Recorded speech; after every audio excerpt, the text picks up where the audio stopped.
Room open to Acts chapter 20. Acts chapter 20 is where we will read in just a few moments.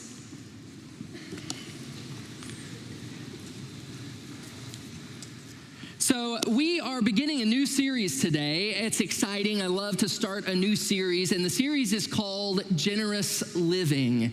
I would imagine that we all want to be generous. If I asked you, hey, do you want to be generous in your life? You would probably say, yes, of course, Collin. Of course I want to be generous, because no one wants to be known for being greedy. No one wants to be known for being stingy. I mean, have you ever heard somebody who said, you know what makes me feel really warm and fuzzy inside is just greediness. Oh, it's just so good. You know, at Christmas time, you gather everyone around and you just want to be greedy. That's what makes me feel really happy around the holidays. No, say the word greedy with me. Greedy. Ooh, it's kind of icky, isn't it? Now, say the word generous. Generous. See, it even sounds better. Don't you want to be generous? Yes, everybody does. And what I want us to learn over the next few weeks in this series, Generous Living, is how to live generously. It's how to live with open-handed generosity, how to order our lives around generosity. Because I think there's this basic truth that I want us to learn. It's that your financial life, especially, will be ordered around something. And it won't naturally order itself around generosity. Generosity requires setting some priorities, making some decisions. Jesus had a lot to say about money in teaching in his ministry, in his earthly ministry. Jesus taught a lot about money. And one of the things that Jesus never said was, just go with the flow when it comes to money. And you'll probably all turn out to be naturally generous people. Jesus never said that, because that's not the way it works. What Jesus said, when Jesus taught about money, he said things like, watch out, be on your guard. This is Luke 12:15. Watch out, be on your guard against all kinds of greed. Life does not consist in an abundance of possessions. You see that? Watch out. Be on your guard. I mean, Jesus is saying that maybe finances is one area where we might have some blindness. We might not be able to see what's coming, and we need to watch out. You could be blind to greed even, Jesus implies. So take care in how you're ordering your financial life, because greed is something you have to guard against. Like it could just sneak up on you if you were blind to it or weren't paying attention.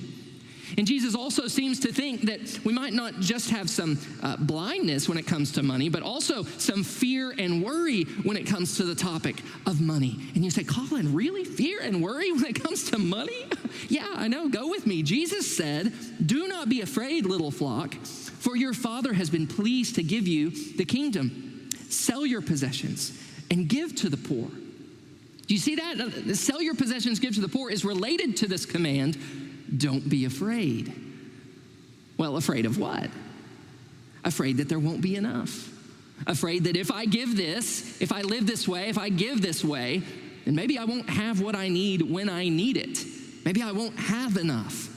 And Jesus says, don't be afraid. Your heavenly Father is pleased to give you his eternal kingdom, which means God has already decided to give you everything you need and more than you need, and along with an eternal kingdom that is beyond what you need. So give, be generous without fear. And Jesus seemed to think that the natural pull of our financial lives would be towards maybe fear and worry and blindness. And we know this is partly true, because in our culture and the natural pull of our own needs and desires is just always towards kind of myself and more and a desire for the next thing and more stuff. So I shouldn't expect necessarily my financial life to just magically order itself around generosity. That doesn't mean that I might not give some money here and there. I give money when there's sort of a random thing to give to. But this series is not about just spontaneous giving. A random gift here and there. This is about a way of living Generous living is about living with open hands towards God and towards others, choosing trust instead of fear or worry, choosing contentment instead of desire for more. All of that is a life that doesn't just happen spontaneously. It's not just going to magically order itself. It's a way of living that has to be practiced and prioritized and planned for, because generosity isn't just a gift you can give spontaneously sometime. Maybe one of the most well-known sayings of Jesus when it comes to this topic of generosity is this: it is more blessed to give than to receive. Yeah, it's more blessed or blessed. We add the ED if you're really, holy. You can add the ED, the blessed. It is more blessed to give than to receive. It's just either way. We tend to think about this, though, as being about that good feeling that you have in the moment when you give something. We tell our kids, like buying Christmas presents, I tell my kids, well, it's more blessed to give than to receive. We want to buy presents for others. We don't just want to receive presents. And they're thinking, yeah, but Dad, it's pretty great to receive too, right? And it's so that verse is not about random giving at all. But to see that, we have to look at the situation in Acts 20 where we find that verse. It's more blessed to give than to receive. And what's really interesting about this particular saying is, even though Jesus said it, it doesn't appear in the Gospels. So Matthew, Mark, Luke, or John are not the ones that report this saying of Jesus. It only appears on the lips of the Apostle Paul. He says that Jesus had said this. And so we get this from the book of Acts. Paul traveled all over the Mediterranean world, and what's going on in Acts 20 is, Paul hopped around a lot, and one of the places where he spent the most time was in a place called Ephesus. So as far as we know, he spent about 3 years with these people, got to know them really well. It seems like this was the place where Paul had spent the most time in his missionary journeys. He spent 3 years with the people of Ephesus. And so they'd all grown very close. And it's interesting that of all the goodbyes that Paul must have said during his missionary journeys, there is only one farewell that Luke, who's recording the book of Acts, that Luke records with any real detail. And that is the farewell that Paul says to the Ephesian elders in Acts chapter 20. And so this is how Luke records the beginning of Paul's farewell speech to the Ephesian elders. And I'm going to kind of take you through a little bit of what's going on here. We'll start in verse 18. Paul says, "You know how I lived the whole time I was with you. From the first day I came into the province of Asia, I served the Lord with great humility and with tears, and in the midst of severe testing by the plots of my Jewish opponents." Paul wants to remind them how he lived among them, how his time was with them. The whole time he was with them, so the whole 3 years, he's kind of looking back. He's at the end, he's saying goodbye. He's looking back on the way he lived, and he wants to remind them of his way of life. He served the Lord with great humility, and he goes on to talk about how he proclaimed the gospel to them. But it's interesting that Paul is not trying to remind them of his teaching. He doesn't go back over the 10 points that he wants them to remember from his teaching. No. He had 3 years to teach them. He's taught them, everything that he thinks they should know at this point. What he wants to remind them of now is his way of life among them. He wants them to remember how he lived, not just what he taught. Because his way of life confirmed and validated what he had taught. It went along with what he had taught. And in the future, Paul is not going to be there. So when Paul leaves, they will have to judge for themselves for the next teachers who come in after Paul. They will have to judge for themselves the teachers who come after him. Paul doesn't want them to be deceived by teachers who come in teaching one thing and then don't live out. Their lives don't match what they're teaching. Don't live out the gospel. Listen to what he says in verse 28. Flip over to verse 28. He says, "Keep watch over yourselves and all the flock of which the Holy Spirit has made you overseers. Be shepherds of the church of God, which he bought with his own blood. I know that after I leave, savage wolves will come in among you and will not spare the flock." He's talking about false teachers, other people teaching a false gospel. "Even from your own number, men will arise and distort the truth in order to draw away disciples after them. So be on your guard. Remember that for 3 years, I never stopped warning each of you day and night with tears. Now I commit you to God and to the word of his grace, which can build you up and give you an inheritance among all those who are sanctified. And now listen to how Paul pivots here. I have not coveted anyone's silver or gold or clothing. You yourselves know that these hands of mine, you can kind of see Paul, holding out his hands. You know that these hands of mine have supplied my own needs and the needs of my companions. He's talking about working. He's talking about manual labor. Now, isn't this interesting that Paul, all of a sudden, as he's warning them to be on their guard against false teachers and all that, he pivots to talk about how he lived among them without covetousness, without greed, and he worked to supply his own needs. Now, why is he doing this? It's almost as if Paul wants to set himself apart from teachers who might come in looking for financial gain, as though false teachers might be recognized and disqualified even by how they relate to money and possessions. Paul says, remember that I wasn't after your money. I worked to provide my own needs. And in the last part of the speech, he talks about how he ordered his financial life among them. In verse 33, he says, I have not coveted anyone's silver or gold or clothing. We read that part. In verse 35, rather. In everything I did, I showed you that by this kind of hard work, we must help the weak. He's talking about helping the poor, those in need. Remembering the words the Lord Jesus himself said, it is more blessed to give than to receive. And that's the end of the farewell speech. It ends with this famous line, it's more blessed to give than to receive. Now, I've tried to give you a sense of the context of this speech and the situation, and what I want you to see is that Paul was very concerned that his life, the way he lived, would be a model of the gospel. He wants to remind the Ephesians that his life of generosity authenticated the message that he preached. And he did this intentionally. He says, in everything I did, I was careful. In every area of my life, in everything I did, I showed you. I was trying to live this out. I was trying to not just tell you, I was trying to show you in the way that I lived.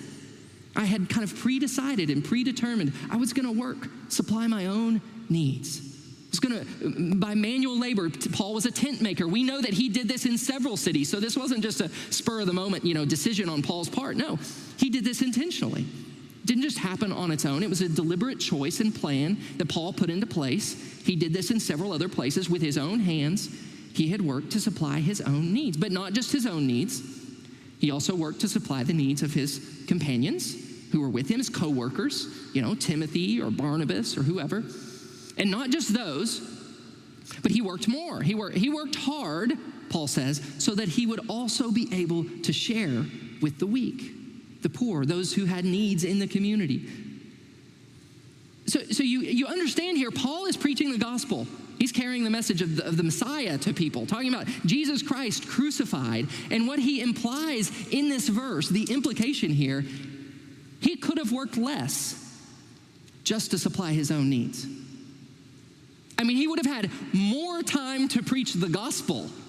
He could have worked, this much in order to supply what he needed to preach the gospel and to accomplish the mission that he set out to accomplish. And if Paul had ordered his life only around his own needs, then maybe that's what he would have done, but that's not what he did. So don't miss this. Paul considered generosity to be so crucial that he spent more time working rather than preaching the gospel, more time working in order to earn excess simply so that he would have something to share with those who had the least in the community, to share generously with others. And you think, well, that wasn't very strategic. He gave up time when he could be preaching the gospel to people. No. It was incredibly strategic, don't you see? Because Paul knew that what set Christians apart so visibly from the rest of the world was not their theology, it was their generosity. And that's true even today. We are wary of preachers who have private jets. We just are. We may not know anything about their theology, but we're wary of them. Why? Because it smells inauthentic. We have a nose for authenticity. And this is so important for us to grasp this. The Apostle Paul considered it a vital part of his witness to order his life around generosity. Listen, if I could shape the outside world's opinion of us, if I could shape how the outside world views us and thinks about us, I would shape their opinion first and foremost around our generosity, not our theology. Those who have had a bad church experience, those who have had a bad attitude about churches in general, or they've been hurt in a church, if I could shape their opinion about us, it would be around generosity, not theology, because generosity is powerful. It breaks down walls. It makes us hard to resist. And no strings attached generosity incarnates the gospel like nothing else. It's even more powerful because it is the central message of the gospel. For God so loved the world that he gave. No strings attached, expecting nothing in return, God gave. That's the message. This is what gave Paul's message authenticity. It's what can give our message the ring of authenticity. It's the thing that gave the first century Christians leverage in the culture, this sense of no strings attached generosity. There's a church historian named Rodney Stark, and he wrote this book called The Rise of Christianity, and it is obviously, of course, about the rise of Christianity. And it's about why the movement took off. It's about what happened and what made the Christian movement so attractive to people. Why did they join, and why did it grow so quickly? So not surprisingly, what we find when we look back at, the sociology and the anthropology of the whole thing. He's kind of a historian, sociologist. When he looks back, not surprisingly, what we see that set the early Christians apart from the outside world, perhaps most visibly, was their radical generosity. And we see this in letters that people write about Christians in the first few centuries AD. So in about 360, there's a Roman emperor, and he's trying to revive the pagan imperial worship that had gone on in the temples in Rome. So they had all these temples scattered about the city of Rome, and they were kind of going downhill because Christianity had taken off a little bit, and so now the imperial temples were competing with Christianity. People were leaving the temples; they weren't, worshiping in the imperial cult anymore, and so they had to kind of compete. So the emperor during this time was Emperor Julian, and his movement to revive imperial worship was having trouble, because of the Christians. And at one point, he writes in this letter. This is a letter from Julian the Apostate. He's an emperor in 360 AD. So he says, the impious Christians, and impious because they don't worship all the gods, they just worship one God. So the impious Christians support not only their own poor, but ours as well. Everyone can see that our people lack aid from us. You see that? He's sort of nervous, saying, listen, these Christians, they're so generous that they're supporting not only their own poor, but ours as well. And they're making us look bad. I mean, you have a pagan emperor saying this about the church's generosity. He's saying, look, everyone sees it.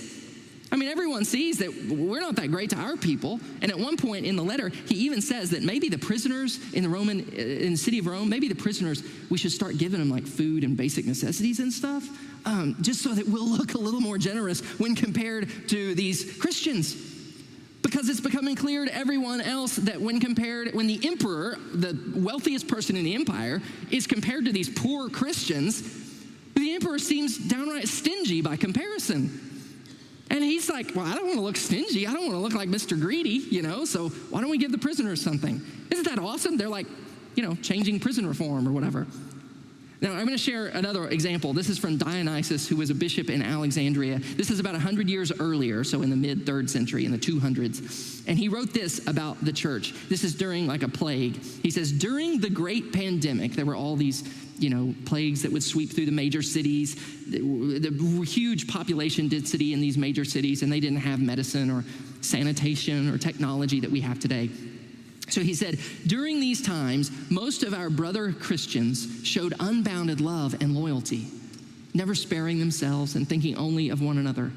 Heedless of danger, they took charge of the sick, attending to their every need and ministering to them in Christ. Many, in nursing and curing others, transferred their death to themselves and died in their stead. The pagans behaved in the very opposite way. At the first onset of the disease, they pushed the sufferers away and fled from their dearest, throwing them into the roads even before they were dead. You see, from its inception, from the very beginning, the radical and gospel-motivated generosity of these Christians set them apart from the world. And it should be the same today. The church will absolutely shine brightest where we practice this kind of radical generosity in our world. Sometimes we see the church becoming more materialistic in order to attract a materialistic culture because we live in such a materialistic culture. But I'm convinced that it will be absolutely impossible to really win a materialistic culture to Christ with a materialistic church. It doesn't make sense.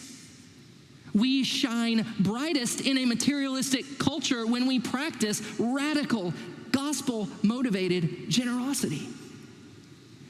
And our witness in the world depends on our learning to apply the gospel to this area of our lives.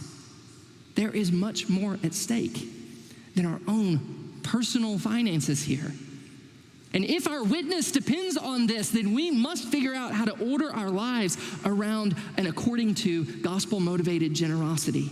There is so much more at stake than whether our financial lives are in order and all that. There is a place for a radically generous church to be an unstoppable, irresistible force in our community. Have you ever seen that happen? Where it's just irresistible? People see, they don't agree with your theology, they don't understand it maybe, but they're like, man, I don't want that church to go anywhere because there would be a hole if that church left because of what they do for our city. There is so much more at stake. You see, a radically generous church is an authentic church, and I believe it is the legacy of this church. If you look back in the history of this church, this is in our DNA.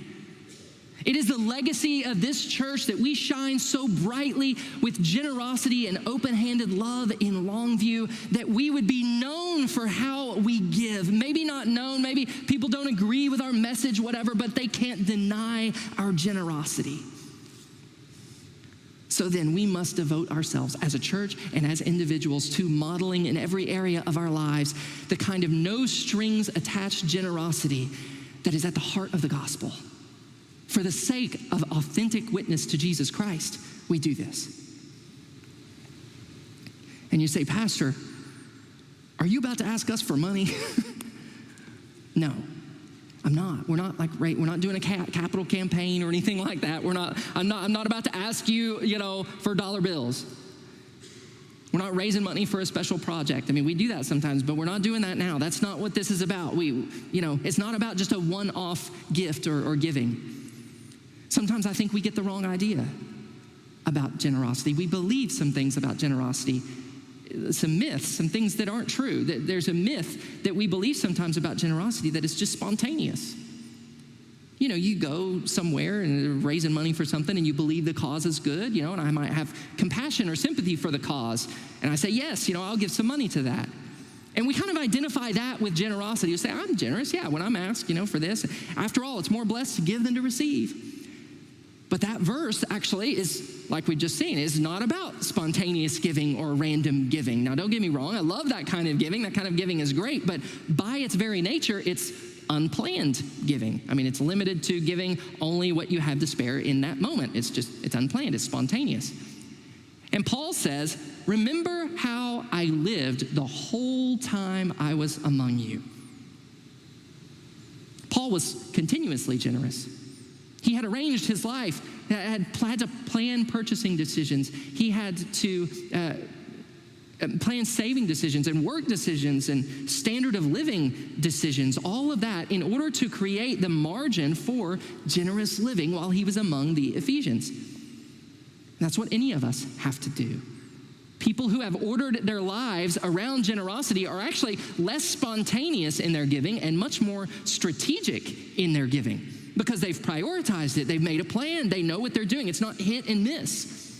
And there's another myth that we sometimes believe about generosity. This generosity kind of depends on what's left over. Like, I can be generous today because I have lots left over, but, I can't be generous this day because, well, things are tight right now.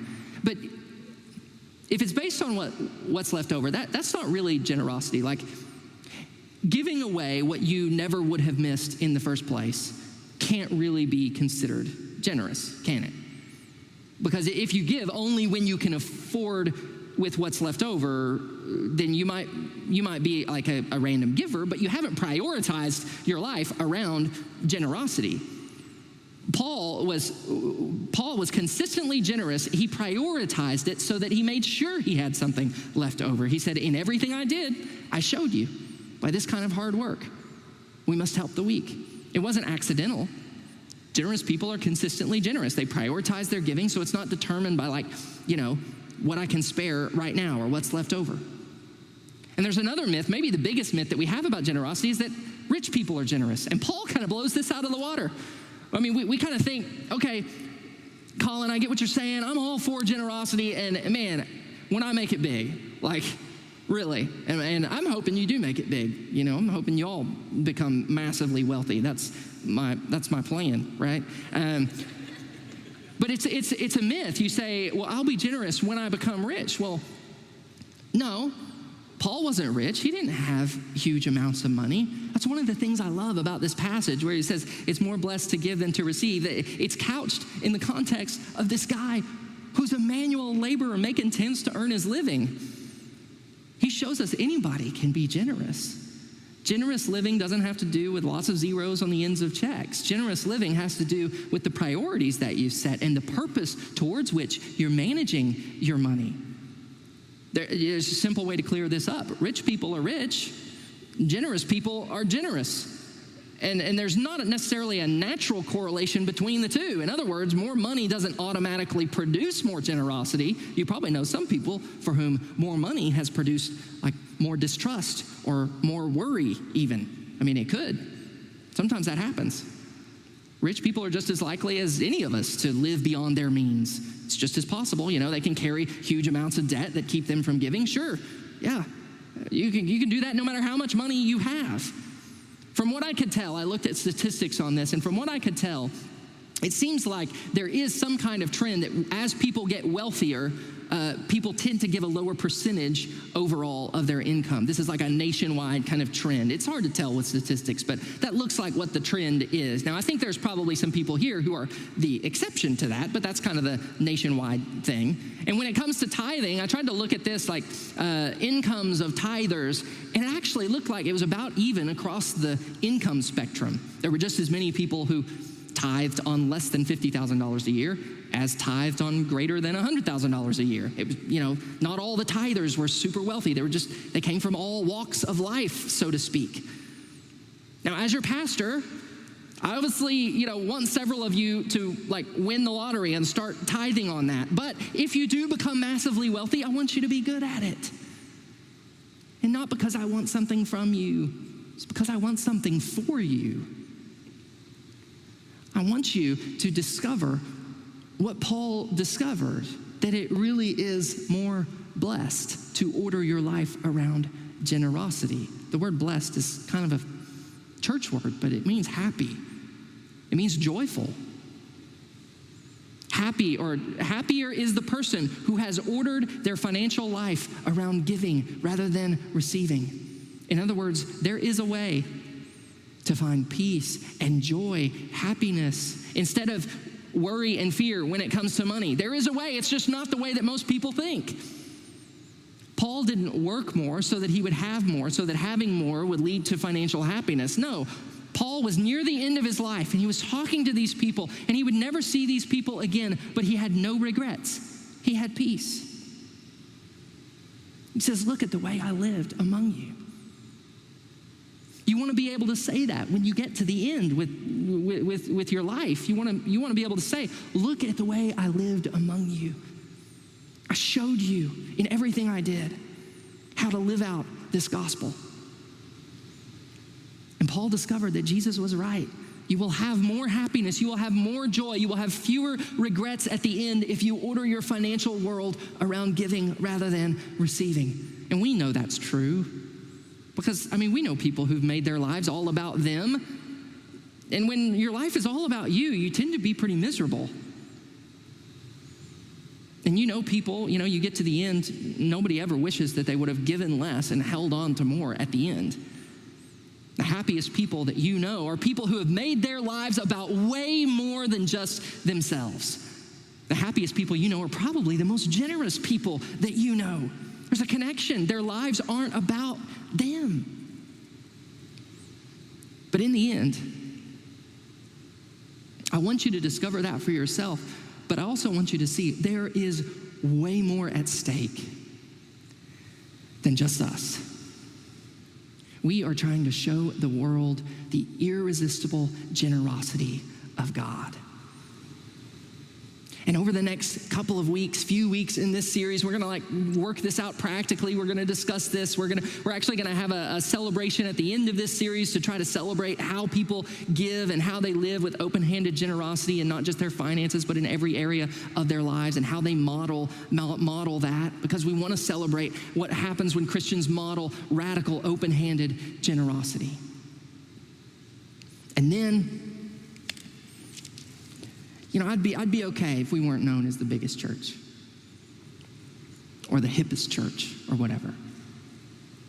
But what about the givingest church? Wouldn't that be awesome? Let's pray.